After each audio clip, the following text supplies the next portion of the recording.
उत्तर प्रदेश के पूर्व मुख्यमंत्री और सपा प्रमुख अखिलेश यादव ने बीजेपी को घेरा है। अंतर्राष्ट्रीय महिला दिवस के मौके पर उन्होंने बधाई दी और साथ ही यूपी की योगी सरकार पर महिलाओं की सुरक्षा के लिए कोई भी ठोस कदम नहीं उठाने के आरोप लगाए। अखिलेश ने कहा कि महिलाओं की सुरक्षा सुनिश्चित करने में ये सरकार विफल रही है।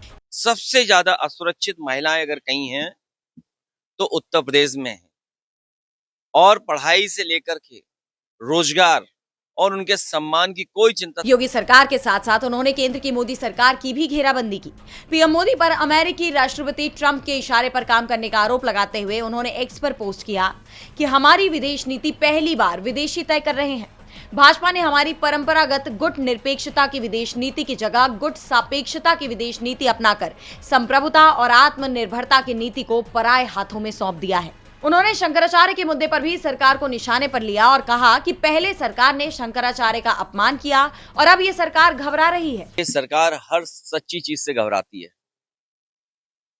ये सच्चे लोगों से घबराती है, और अब तो ये स्थिति आ गई है कि सनातनी लोगों से घबरा रही सरकार।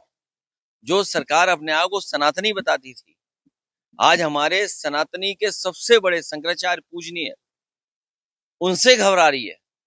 और इसलिए घबरा रही है क्योंकि इन्होंने शंकराचार्य का अपमान किया है, और अगर उनका अपमान कर रहे हैं तो कहीं ना कहीं सनातन धर्म बदनाम हो रहा है, और इसके जिम्मेदार अगर कोई है तो ये सरकार जो उत्तर प्रदेश की आज चल रही है। केशव प्रसाद मौर्य के विमान की इमरजेंसी लैंडिंग को लेकर भी अखिलेश ने बीजेपी पर धावा बोला और आरोप लगाया कि उन्हें सिर्फ नया विमान नहीं दिया गया क्योंकि वो पीडीए समाज से आते हैं। सबसे घिसा पिटा और खराब हेलीकॉप्टर डिप्टी सीएम को दिया। क्यों दिया?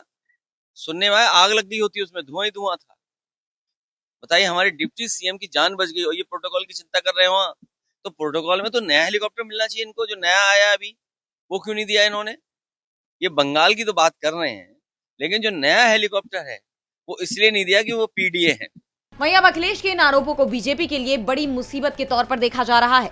साथ ही ये भी माना जा रहा है कि जिस तरह विपक्ष खासतौर पर अखिलेश यादव बीजेपी की घेराबंदी कर रहे हैं, उसका खामियाजा प्रदेश की योगी सरकार को 2027 के विधानसभा चुनाव में भुगतना पड़ सकता है।